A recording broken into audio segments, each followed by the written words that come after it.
Уште од млади години. Мислам, помлади години, уште родителите не носе како мали. У тоа време немаше возила, него со магариње, па тука имаше доста таа водата течеше од озгоре. И сме газели водата, ни постарите мислам. А ти малите ќе не каче на магарињата и така сме доваѓали.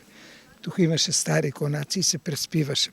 Многу народ доваѓаше у тоа време на спиење, затоа што наваѓа многу луѓе тука здравие, помош од Божјата мајка.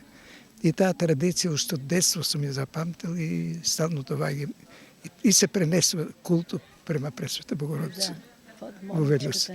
И така и наречена Велјушка Света Богородица, не како Мала Богородица. Ова се сеќавањата на 86 годишниот Илија Патриков, кој денес повторно не пропушти да дојде на празникот Рождество на Пресвета Богородица во манастирот во Велјоса.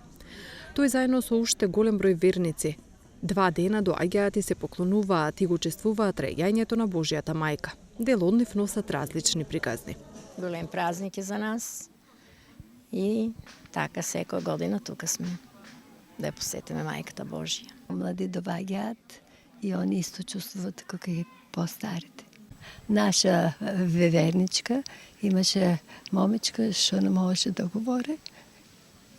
Се спијава. Тука добија исцеление. И се проговори. Тука ние сме од Куклиш. Почитувате денешниот Да.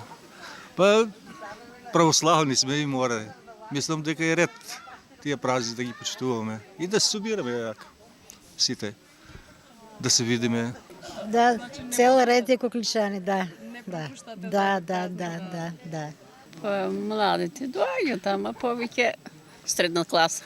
Рождеството на Пресвета Богородица или Мала Богородица е еден од 12 големи празници во православието кој го слави раѓањето на Богородица. Богородица е родена во Назарет од стари и бездетни родители, благочестивите Јоаким и Ана, како одговор на нивните молитви.